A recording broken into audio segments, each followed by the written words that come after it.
que congregaba a 1 millón de jóvenes. El problema era cómo encontrarse y reconocerse en la multitud. Alguien propuso que todas se pusieran un pañuelo del mismo color. Lo del color era un problema, pero entonces una de las madres tuvo una ocurrencia. ¿Por qué no nos ponemos un pañal de nuestros hijos?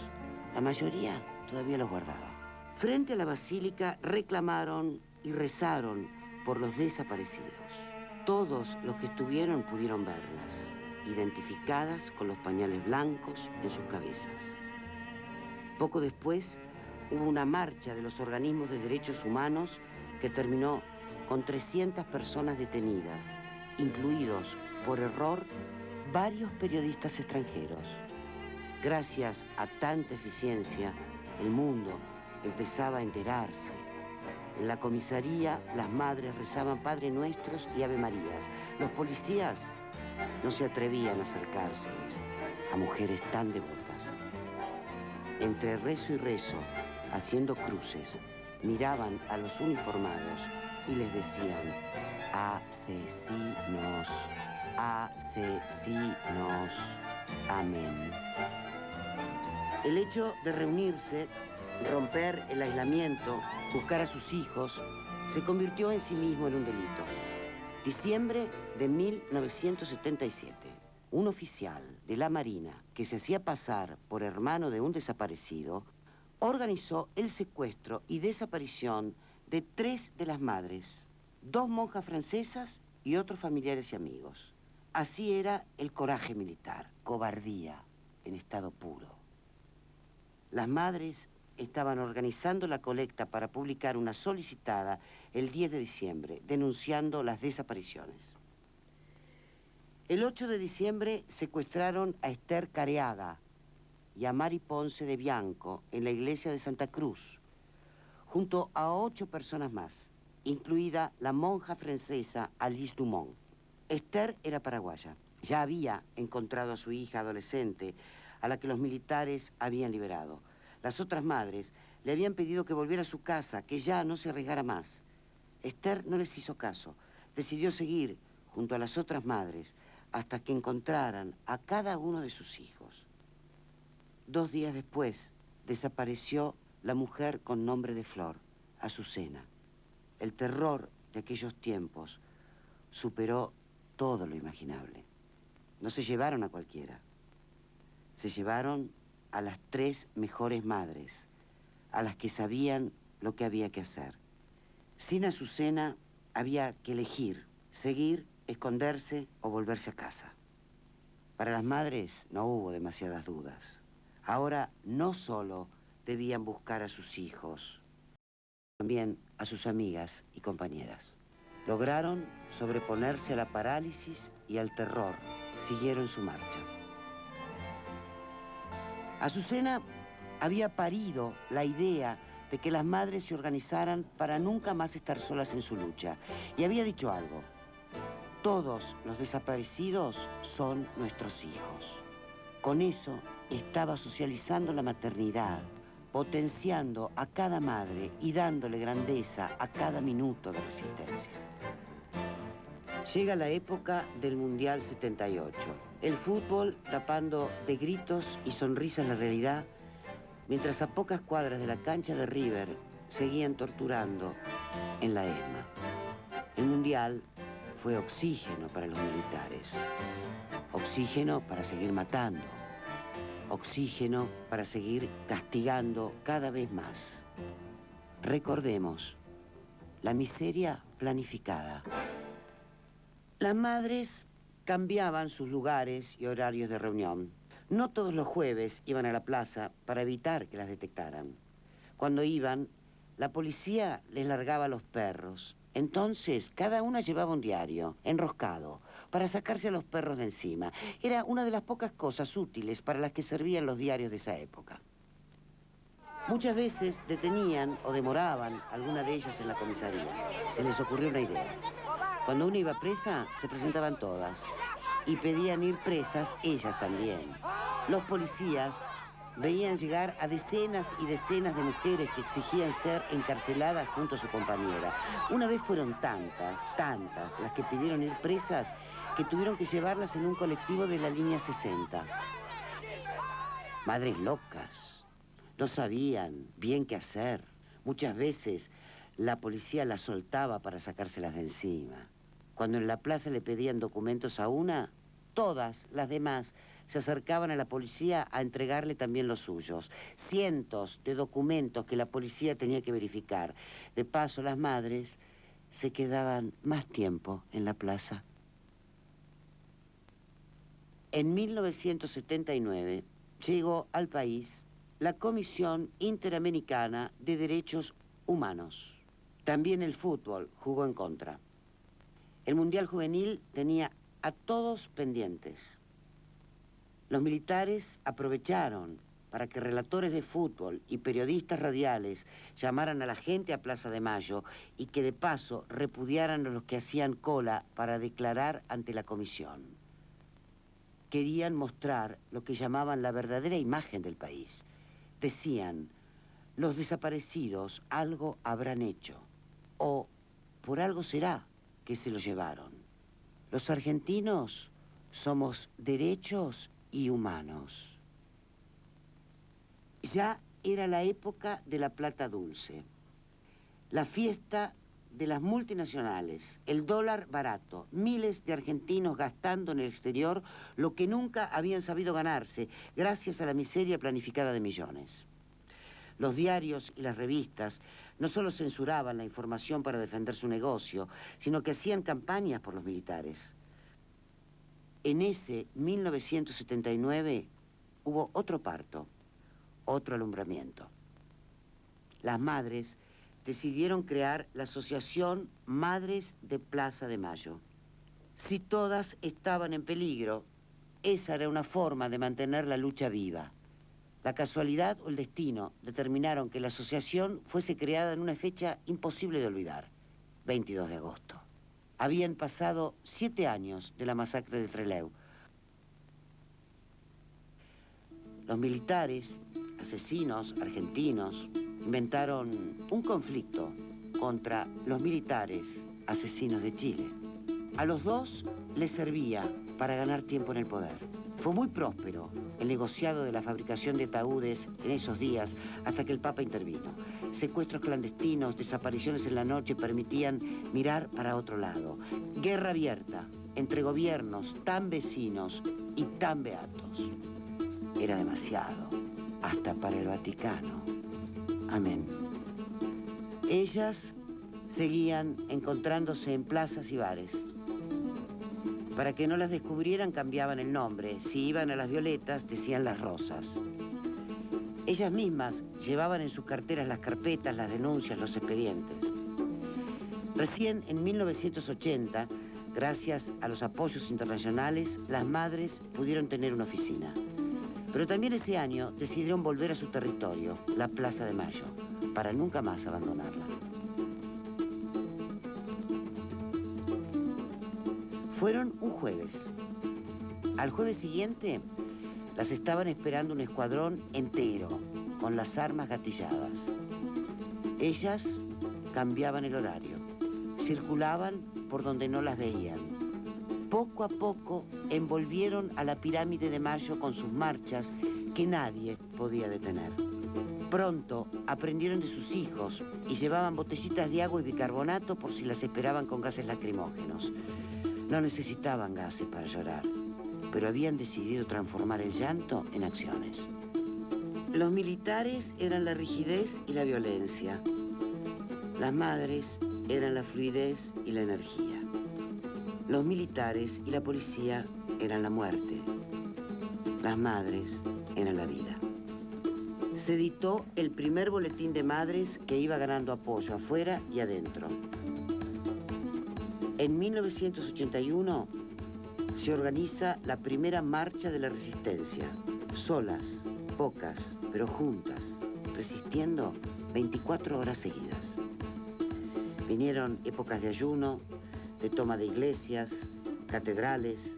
Los jóvenes, sobre todo, se conmovían. Nació una consigna: aparición con vida. El 30 de abril de 1982, Hubo manifestaciones de protesta en Buenos Aires contra la situación económica, con la policía reprimiendo brutalmente.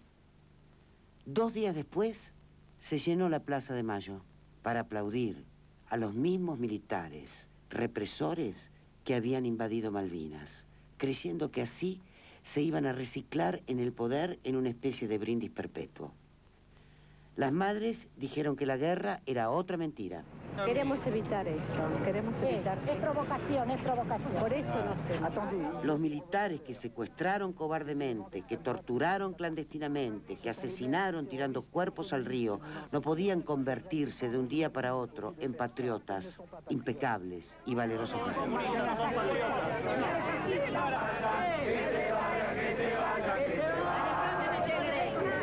Por decir eso, acusaron a las madres de antinacionales.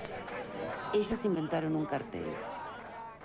Las Malvinas son argentinas. Los desaparecidos también.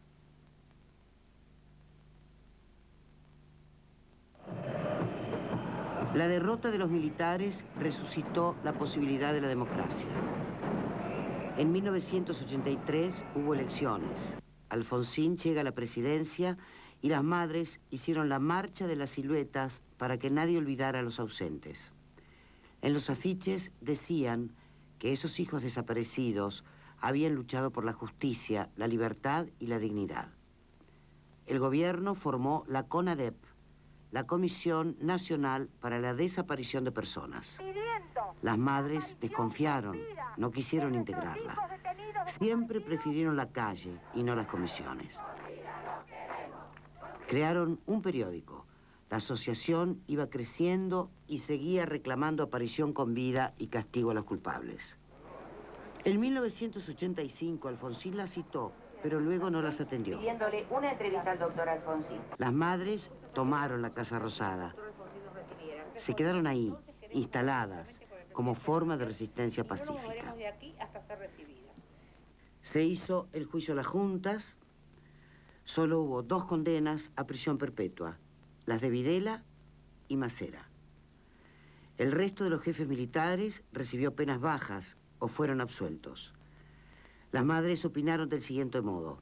Se levantaron y se fueron de la sala de audiencias.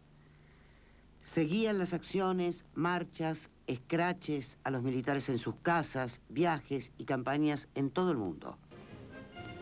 En vivo y en directo, exclusivo, Madres de Plaza de Mayo en la Quinta de Macera.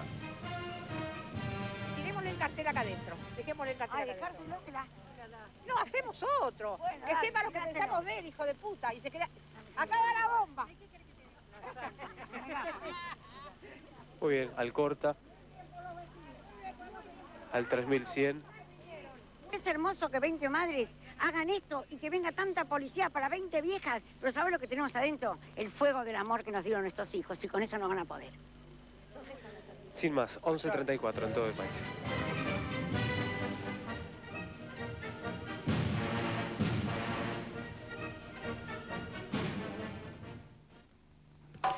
La lucha contra las leyes de punto final y obediencia debida.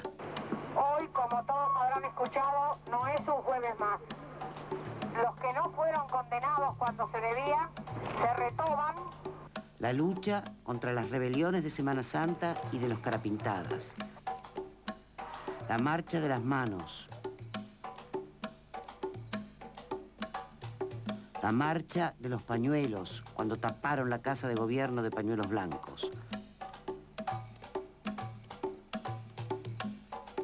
El apoyo a los conflictos, a las huelgas, a los reprimidos y a los perseguidos. Empezaron a hacer propia una idea. El otro soy yo. Las madres, además de denunciar lo que había ocurrido con sus hijos, hicieron otra cosa. Comenzaron a levantar las mismas ideas, los mismos sueños por los que esos jóvenes habían luchado. Por eso sintieron que aún sin estar, sus hijos las estaban pariendo. Aquellas amas de casa desgarradas por la desesperación habían logrado transformar el dolor en acción y en pensamiento. Todas estas luchas se multiplicaron al infinito cuando Menem llegó a la presidencia para perfeccionar en democracia la miseria planificada. Privatizó, regaló el Estado, masificó el desempleo, protegió a toda clase de mafiosos, asesinos y corruptos, y además los puso a gobernar con él. De paso, indultó a todos los militares que habían sido condenados. Fue reelecto en el año 1995. Tierra extraña. Hubo más de lo mismo cuando subió de la Rúa. Y las madres estuvieron allí, nuevamente, en la plaza, el 19 y 20 de diciembre, cuando ese gobierno intentó imponer el estado de sitio y se dedicó a reprimir a miles y miles de personas hartas de tanta decadencia y de tanta mentira.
La historia reciente es más conocida. Las madres y su universidad, llena de jóvenes, de movimiento, de conferencias, de proyectos. Las madres y su flamante radio para que se escuche cada cosa que hay que decir. Las publicaciones, los viajes, la intervención en cada lucha contra las mafias, contra la miseria, contra la muerte. Y cada jueves, como siempre, las madres, circulando, tejiendo solidaridad, construyendo este territorio de la plaza para que sea el espacio de todos. Había una vez un país con nombre de mujer, donde la muerte andaba suelta, persiguiendo a los sueños, acorralando a la vida. Y en ese país, de nombre plateado, los sueños, la vida, tuvieron que aprender cómo enfrentar a los verdugos. Las madres están dejando esa herencia. Cómo convertir el dolor en acción, la parálisis y el miedo en lucha, la desesperación en coraje, las lágrimas en acciones, para acorralar a la muerte, como el primer día, tejiendo luchas, haciendo circular los sueños y alumbrando a la vida.